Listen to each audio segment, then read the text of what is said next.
Hey everyone, I'm Ian and welcome to the Soulful Man Show. If you're watching the series for the first time, we're going to be exploring the topic of how to tune into our desire and access more of our personal power. This is a really important topic for me, and I put together the speaker series and invited several people to discuss their own good work and the relationship with this idea of desire and personal power.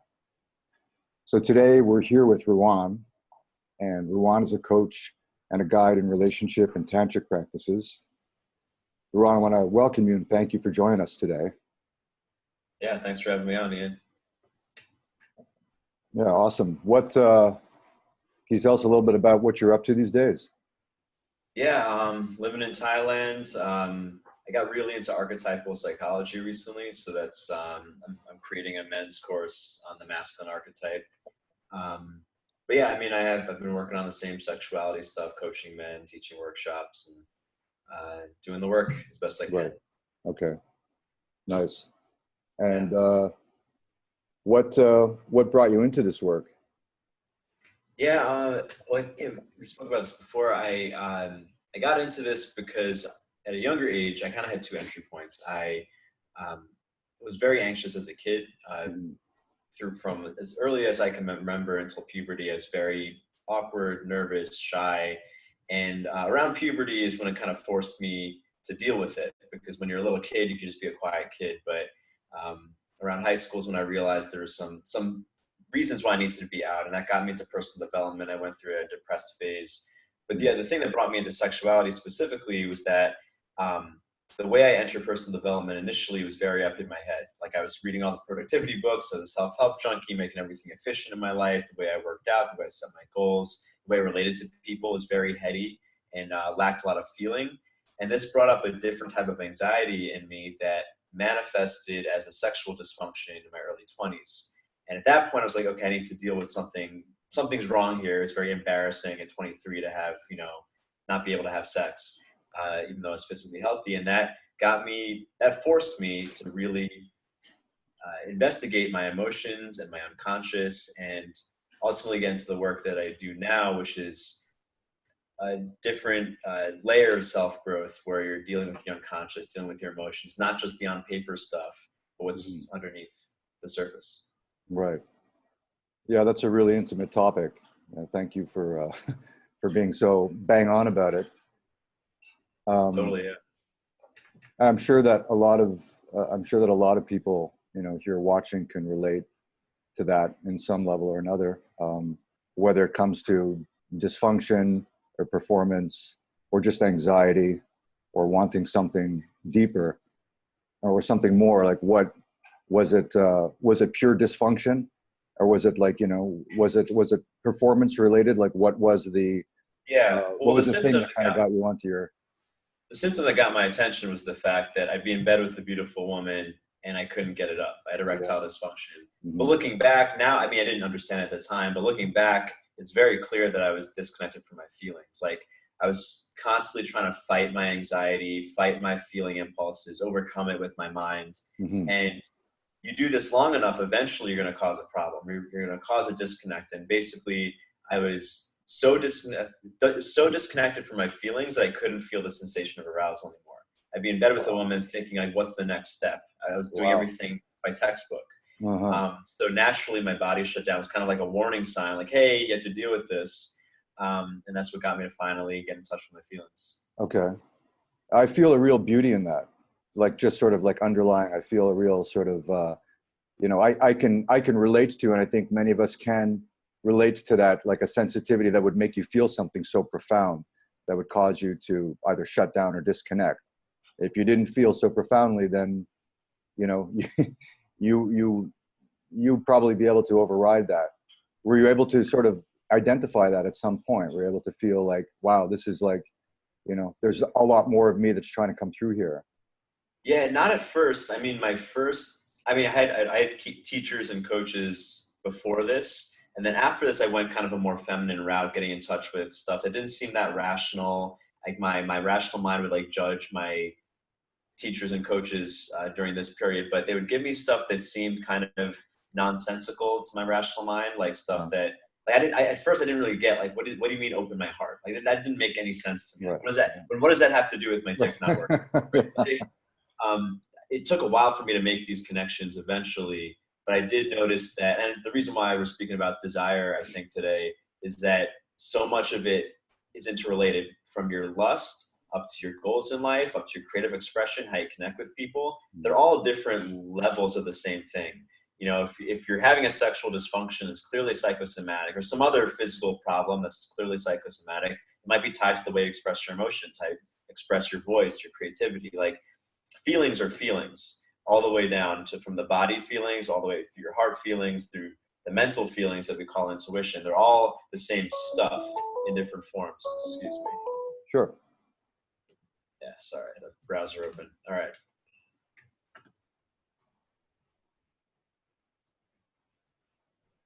Yeah.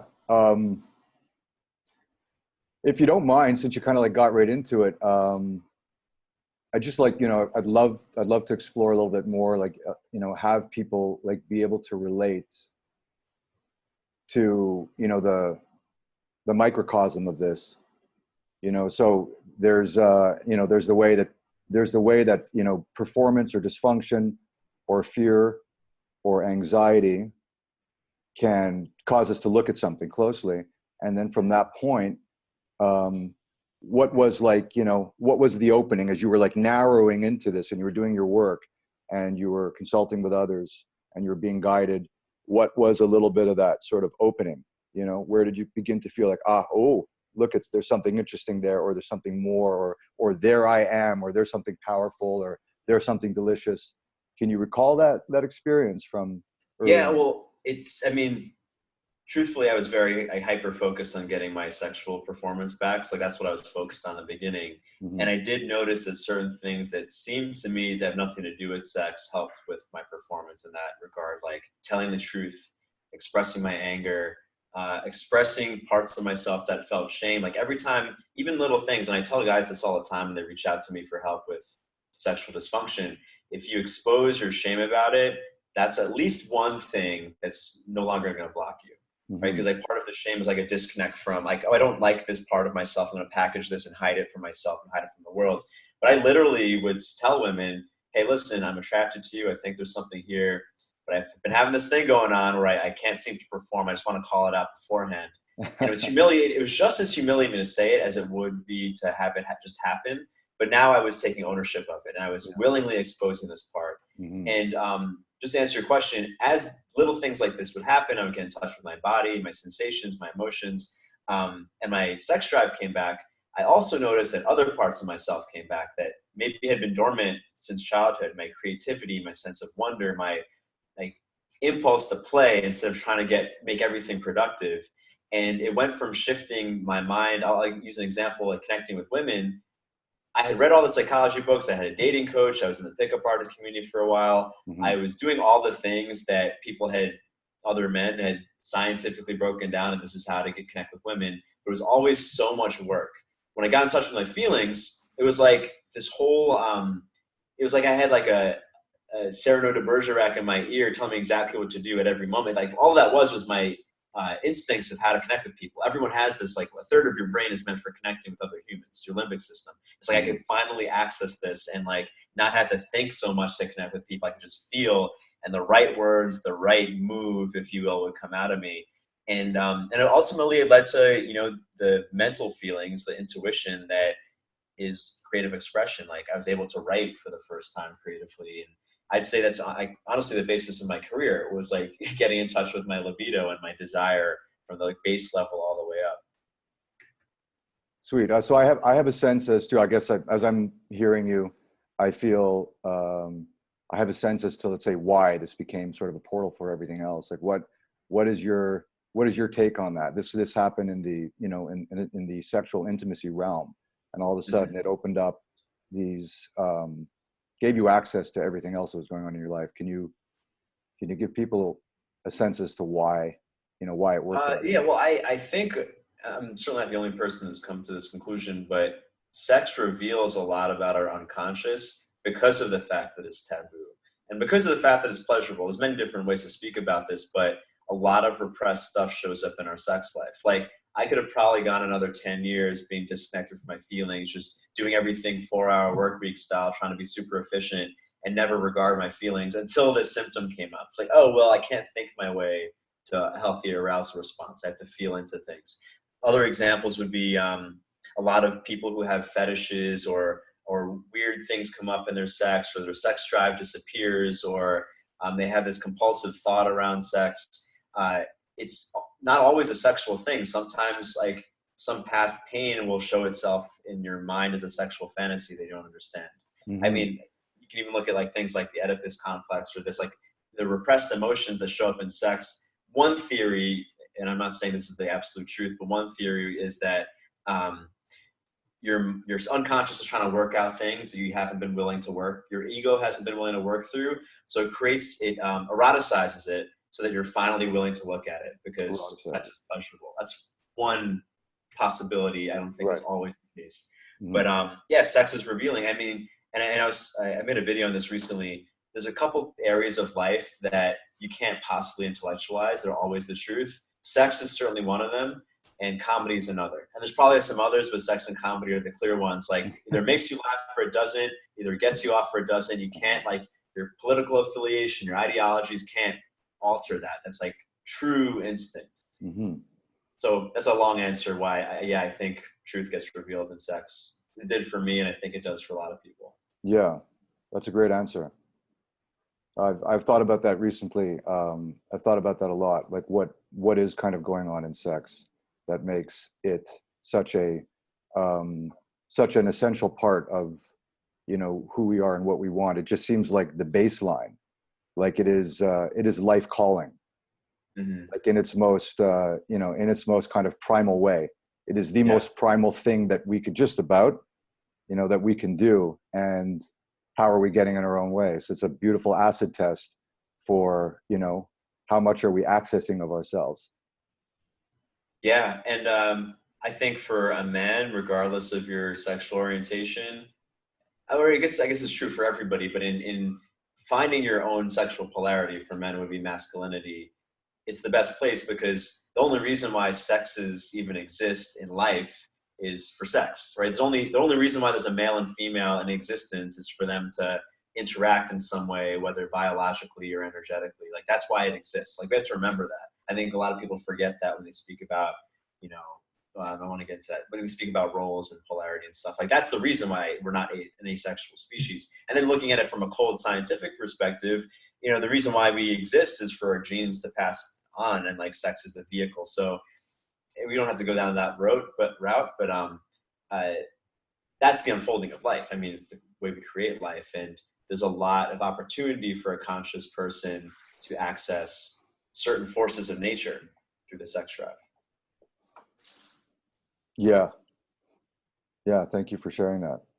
Mm-hmm. So, I mean, there is this sort of common thing, I think, that most of us do experience at some point as being getting in our own way, or allowing our heads to get in front of our impulses and our, you know, our body and our desire. What do you see any like common themes in terms of like what kinds of things, what kinds of topics people are kind of focusing on or getting mired in, that are preventing them, giving them the kind of access that you're trying to guide people into?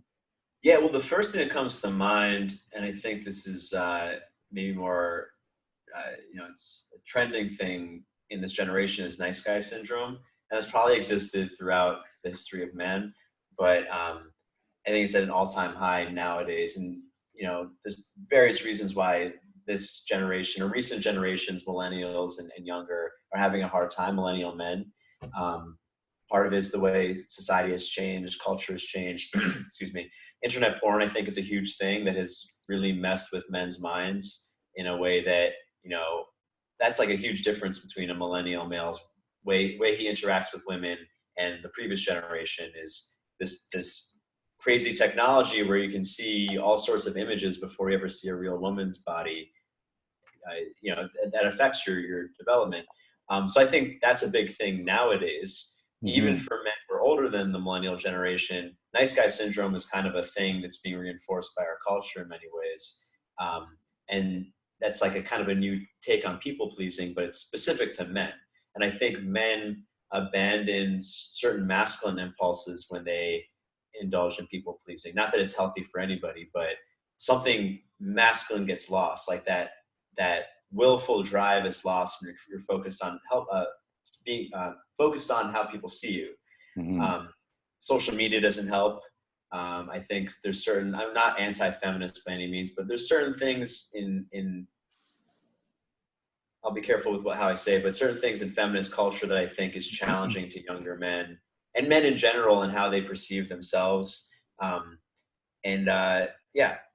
think those are all different things that come up a lot when I'm working with guys. Okay. So I That's hear one thing. Sorry, what was that? That's one thing, at least. Maybe Okay. we'll think of more. That's the first thing that jumped up. Okay. So I hear the reflections. I hear like images, kind of like the images that are around in terms of what comes from male culture, what comes from, I guess, the portrayal of sexuality through pornography, and what comes from feminism itself as reflections that kind of keep men in some, I guess, profile or something other, or it prevents them from giving them kind of direct access. Is that am I reflecting that back at you correctly? I want to be more clear, I guess, with what I say and maybe put it more succinctly. Shame, right? That's the thing that pornography and the negative parts of feminist culturalization, I think, embed in a lot of men, the disconnection from themselves. It's like, oh, this part of you is not okay to be expressed as the way it is, so shove it away. So a guy pretends to be this nice asexual guy all day, and he goes home and jerks off to weird porn every night. Like, that's a very common thing nowadays, because it's so easy to deal with your instincts in the privacy of your home when the lights are off and act a certain way. And I think that's just not healthy for anybody. But what I try to work with men on is accepting, embodying in a healthy way those instincts that you're shaming, because even the scariest male impulse can be expressed in a healthy way. Like, you take violence, you take rape, you take all these terrible things, these things that are toxic in masculinity. Instead of shaming them or condemning them, there's a way to find a healthy expression. There's a reason why those exist. Like, they've been embedded in the male psyche because for thousands of years, for millennia, they've been necessary. Men have had to do this. Like, men who couldn't embody those impulses were weeded out of, because they were useless to society. They were weeded out. They didn't procreate. It's like every man who has this like urge, I'm using violence as an example, for something like to be aggressive, that's a healthy impulse. You have to find a constructive way to put that out, not in a way that's negative. And I actually think a lot of the toxic expressions of masculinity come from men who can't find a healthy expression, so they repress it, and it comes off in this weird, destructive way. It perverts into a weird thing, as opposed to finding a healthy expression, like chopping wood, for instance. Right, pushing through. This is like a force of kind of trying to push through something that's in the way, and because of what is in the way and the nature of what is in the way, comes a perversion of the behavior in some some way or another. Because down to the molecular level, like, the masculine is supposed to penetrate, like the sperm penetrates the egg. In heterosexual sex, the penis penetrates the vagina. Yeah. And then you look at all these different other metaphorical things, like war, in hunting, in even penetrating complex ideas. Like, even you and I right now, we're having a discourse, we're penetrating these abstract thoughts, like we're digging into it and finding truth. Like, that is a masculine virtue. It can be expressed in many negative ways too, but men have to embody this, otherwise they feel lost. Like, to answer your other question a little bit, I think a lot of guys feel lost because they haven't found meaningful challenges in their lives.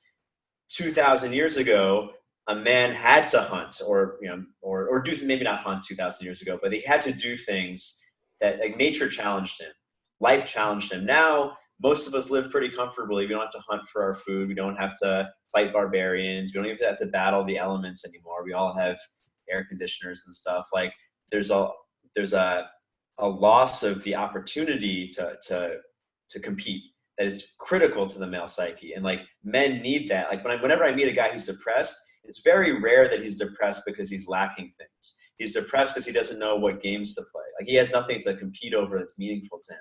Not that he doesn't have it, he maybe doesn't recognize it, or he's Right. unwilling to face it. Like you have to go out and face challenges. Like my friend Zan Perion speaks about this. Sorry, this is a long answer, but you know, in previous generations, boys found their rites of passage for themselves, even if they didn't have that in their society, by seeking adventure. They could get on a ship and explore the world. They would go into war. They would do something. They might even do something romantic. They would find an adventure. That's what I think is being lost for a lot of guys. And the first step is getting in touch with what you really want, to bring us back to the original topic. Absolutely, which brings us back to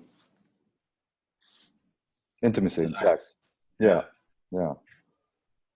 Okay, I just wanted to summarize a little bit of what you were saying, because I think this is such a pervasive behavior. It's going on more than ever, likely, which is just the compulsion, obsession, or just the preoccupation with pornography. So you're speaking of that as a kind of a symptom of not wanting to, or not being able to, or not having access to going into some level of our own truth with a partner, or, you know, to engage in this, you know, to engage in ourselves and to reveal ourselves with another in the most intimate way that we can. So it sounds to me like this preoccupation is to do it in ourselves, or to do it with ourselves.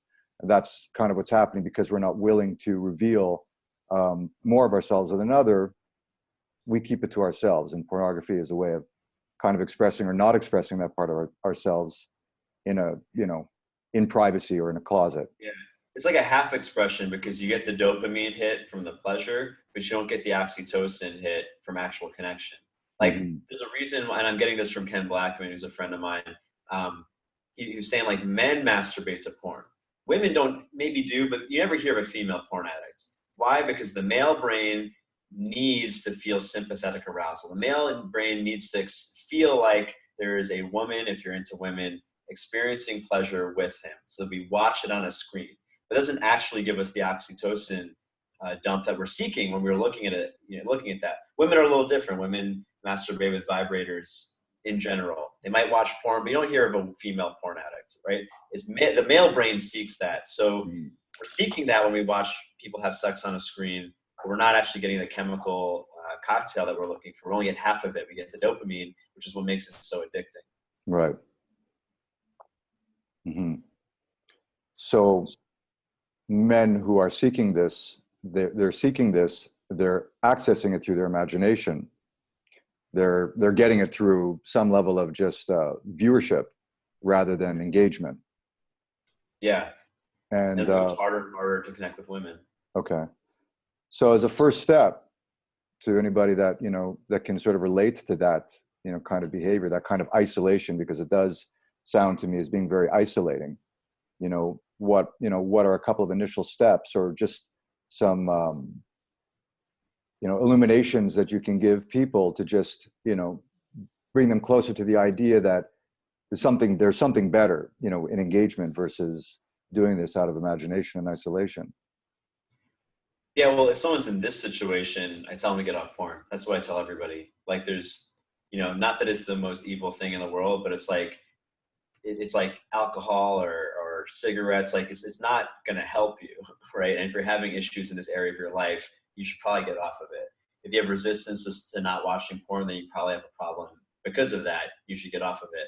But then the next thing that I think is more relatable to everyone is there are simple ways to get in touch with your desire. And I would start with the most basic stuff before you go into the grandiose goals. Because like, as I mentioned with my story in the beginning, I would start with these very heady goals of things that I thought I wanted, but it was so disconnected from my feelings that I didn't have the unconscious force that would drive me to actually accomplishing things. So I had a lot of self-sabotage. I'd procrastinate.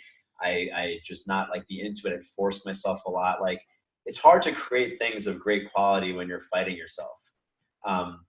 So that's why with all guys, with getting them in touch with their desire, I suggest that you start with the most basic desire. And I tell this to guys a lot, to start practicing using the phrase "I want," like just speaking it down to like a basic level, even if it's like simple things like I want a soda, or I want this kind of sandwich, getting specific.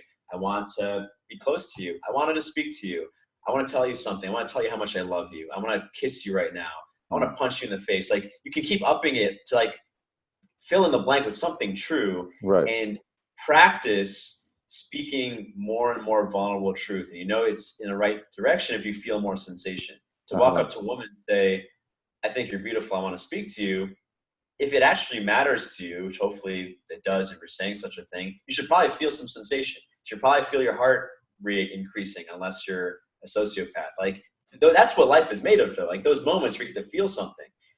Well, looking a woman in the eyes and saying, I want to fuck you, or I want to marry you, or I want to kiss you right now, or I'm so angry at you because you hurt me. Like, all these things, and that's not really an I want statement, but these vulnerable statements, you make you feel something. And like, that's getting used to experiencing that tension is part of being a grounded man. Like, you can't just become grounded by thinking about it. Or maybe you can.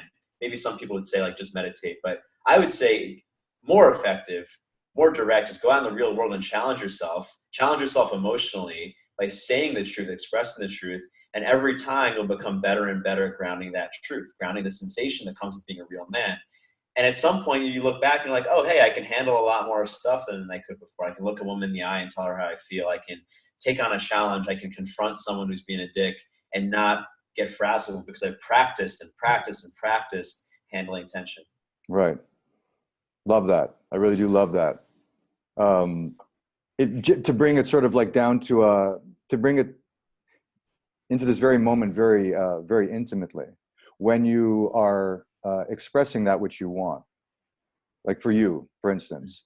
So if you're in the moment, we can be, you know, as we're engaging, we're engaging with each other right now. So there's a level of connecting to each other. So there's a level of sort of providing for the other, and there's a level of kind of, you know, coming from our core, you know, who we are and what we want, which is what you're expressing. What happens, or what can you sense or remember as happening when you decide that you're going to connect to what you want? Like, really ask yourself in this moment what you want, and then express it to another. Like, what is the sensation that is going on in your body as that happens for people to relate to? I don't know if I'm answering the question directly, but what's coming up is, in order to feel what you want moment to moment, you have to feel what you're feeling in the moment. So I don't know that there's like a specific sensation that everyone's going to feel when they feel desire. It depends what the desire is, right? Hunger has sensations, lust has sensations, the longing for connection has sensations. But if you're in your head and you're not feeling your body, you can't possibly. And that's where grounding comes in. Mm-hmm. I mean, grounding is a simple but challenging subject for a lot of men. Like, a lot of us can see what ungroundedness is, but like, what do you mean? Like, what does it mean to do grounding? Like, how do you become grounded? And there's many different entry points. I mean, almost every meditation is a form of grounding yourself. The technique that I throw out to guys most often is to notice the feeling of gravity. It's like, even if you're totally numbed out and you can't feel your body, unless you're really, really disconnected, you can feel gravity. Like, anyone listening right now can feel their seat, feel their butt in the chair, feel their arms being pulled down by the earth. Like, you have weights. Like, that's a sensation. And just paying attention to that sensation will take you out of abstract thinking, will take you out of neurosis for at least for a second, for the second that you can remember to feel your body. And then from there, you can actually hear what impulses are coming from you. Like, oh, I want to change my physical position, or I want to speak to that person over there, or I want to talk about this thing. Like, you and I aren't planning what we're saying right now. It's coming out of us because we can feel something, and then poof, it comes out of our mouth. This is maybe a lower tension situation, right? Like, there's not a high stakes, but you know, if we're speaking to someone we're attracted to, or some situation where there are high stakes, it might be a little challenging to ground ourselves and feel what we want. But those are the challenges we should be looking for in life. Right.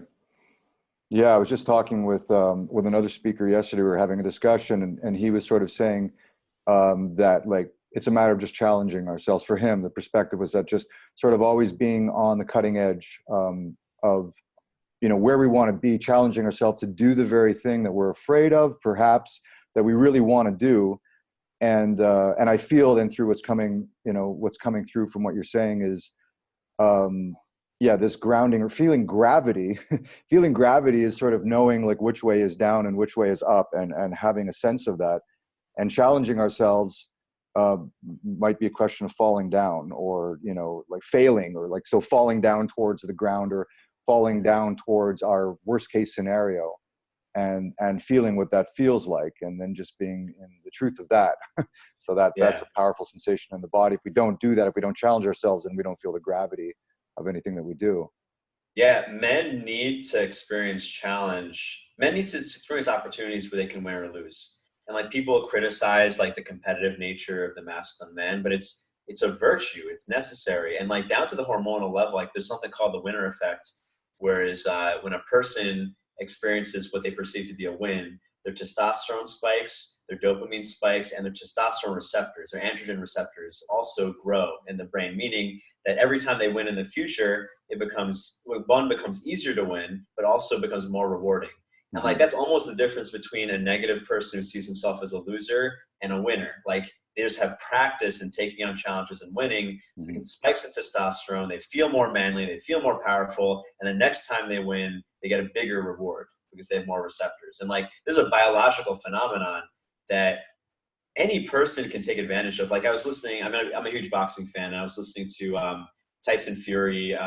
He's one of the heavyweight, you know, he's a lineal champion. Anyway, he had serious depression for a while, and he was speaking about how he got over his depression. Like he didn't take medication, he didn't even go to therapy.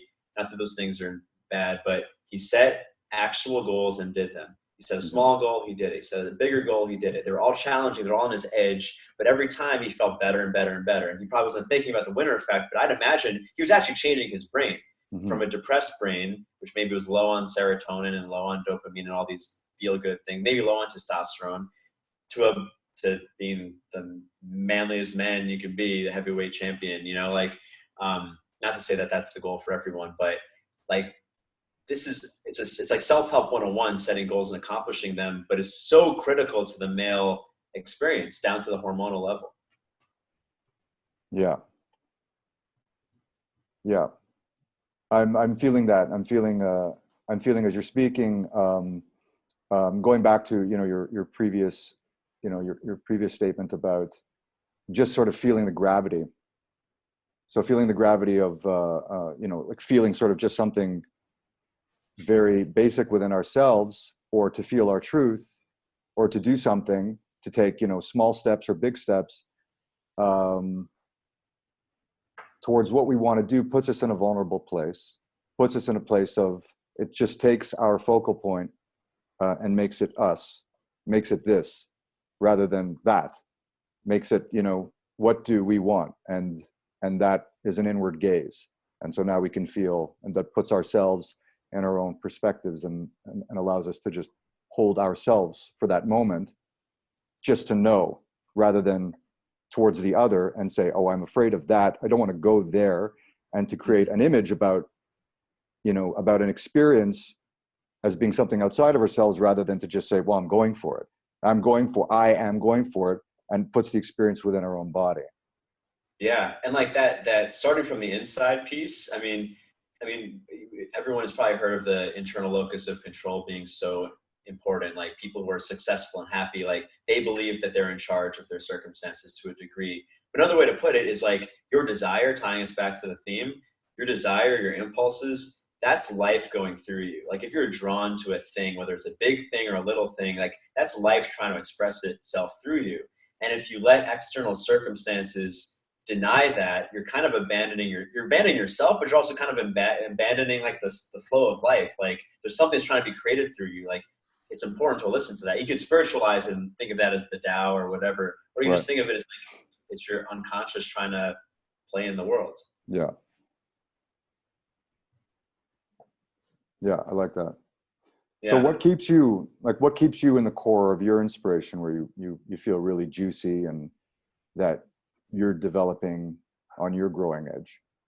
Right now it's helping people. Like up until maybe a year, maybe let's say 2 years ago, a lot of my goals, as much as I tried to be altruistic, were selfishly driven. Like I wanted to get my business to a certain point. I wanted to like certain things for myself. But now I'm at a point where like I feel like I can just stop because I have enough with everything. The thing that inspires me are when I get a message from someone saying, hey, this video really helped, or like, oh, thanks for that conversation, it really helped me. And like, I have to, like, I get so inspired when I hear guys changing their lives or even just want to change their lives. Like, it breaks my heart when people reach out to me a lot about their origin stories, like how they ended up doing this work and like the pain that they felt. And there's, even with a lot of the great resources that are out there now, I think it's hard for men to speak and find relatable places where they can express the male pain that exists, like the human pain that exists, but in men, right? Right. It's like it's still harder to find outlets for that, and that's what drives me. Like helping people on their hero's journeys, like move their narrative forward in life. Like, yeah, just looking, yeah, trying to help people through their existential pain. That's what drives me, like more than anything. And seeing them become the hero of their journey is like it's better than any movie to watch someone like conquer their lives or create the life they want. Well, you're I mean you're a young man, especially from my perspective, and you're still a young man, and you've gotten started on your journey very early. And I think you've come like a long ways quite quickly, compared to many out there. And speaking to the teens out there, or to the young men, who would like to get a sense of that, would like to get a sense of just, like the reflections, or the leadership, the communion, or the just the stories of men, or the stories of their part of that journey. How would you guide young men to be able to find that, so that they can, begin more profoundly on their own journeys? Yeah, well, I mean, it's doing things like this, having conversations, trying to get it out there. I mean, a lot of the things we spoke about are messages that I would love for 13-year-old boys to hear, because I think, everyone speaks to the older guys, but like we all got messed up. All of us who have issues got messed up during puberty, right? Like that's like a challenge. That's like when you literally become a man from being a boy. Um, so I'd like to get these messages out of like getting people, but we're focusing on men right now, to love and respect themselves, accept who they are, honor their impulses, find healthy outlets for their feelings, as opposed to trying to repress them or experiencing shame around them. Like, it's kind of basic personal growth, spiritual stuff. It's almost cliche, but it's so true. And like, it takes sometimes people lifetimes to realize, like, oh, I gotta love myself. Like, oh, I gotta express my truth. Like, no shit, but it's easier said than done. And Yeah. I don't know exactly how to help everyone or as many people as possible, but it's kind of like what drives me right now. So to listen, to find these kinds of conversations, they're happening, they're occurring, or to find others with like-mindedness, who are on the same frontiers and are struggling or making strides. Just go out there Totally. and to seek. Where is it? I mean, people over here have found it, and they said, okay, well, great. Wow, there's more of this. Thank you guys for talking about these topics that are so important to me, people that don't necessarily know or want to get more of it. Where do they find it? The internet is a big place. I kind of trust nowadays with the internet and the way that algorithms work. Like, if you're seeking something and you have an internet connection, you'll probably find the mentors you need. Um, I hope. I mean, you might find some stuff that's not great along the way, but Yeah, I do trust in this day and age, you can find anything. So it really starts with like the person. Are they interested? Are they willing? Do they have the idea that they can change their lives? And typing it into Google or their favorite social medium, and they'll find it. agreed. Well, just for the record, that's how I found Ruwan. So Cool. to come for this Great. interview. So yeah, it's a matter of doing the search. You can pretty well type anything in there, and it'll lead you to where you want to go. I would say so much out there. Well, thank you, Ruwan. Thanks so much for sharing, and for all the wisdom, sharing so directly Yeah, my pleasure, Ian. and vulnerably. Um, and I understand you've got a gift for everybody that's watching today. You want to tell everyone about this gift? Yeah, so it'll be in the link that I'm sending you. I have an arousal control secrets course which teaches men the fundamentals of arousal control, which is learning how to preserve their sexual impulse and reinvest instead of just saving it. It's like it relates to ejaculation control. There's obviously a sexual component, but I think greater than the sexual component is learning how to harness these biological drives and transmute them or apply them to other areas of your life, whether it's connecting with people, sexually, non-sexually, your creative purpose. Like it's like this force within us, and a lot of guys, as mentioned with pornography or the culturalization, kind of wasted. So that's one thing. They get the fundamentals course with the link, and also an opportunity to join the advanced course if they want. And then also I have a masculine archetype class. The masculine archetype being the testosterone fueled thoughts, feelings, and behaviors that, as mentioned, are deeply embedded within us, but a lot of us lose touch with. I have a free live class coming up, so if they join the link, they'll be notified about that. There's also an opportunity to join my 21-day challenge on embodying the masculine archetype through that. Well, awesome. Yeah, that's a beautifully diverse gift offering. I've just people can definitely relate to the obvious of kind of riding excitement and preserving that, males, and as far as, you know, let's say ejaculation control. What else is within that besides the obvious?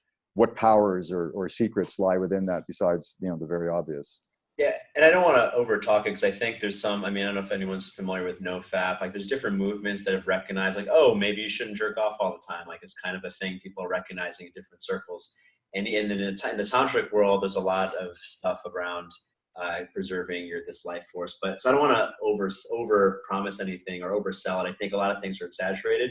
Right. What I notice for certain in myself is when I can reinvest my arousal as opposed to coming quickly. And arousal is not just sexual. Arousal is the activation of your involuntary nervous system. Sex is a very easy entry point, or very obvious entry point.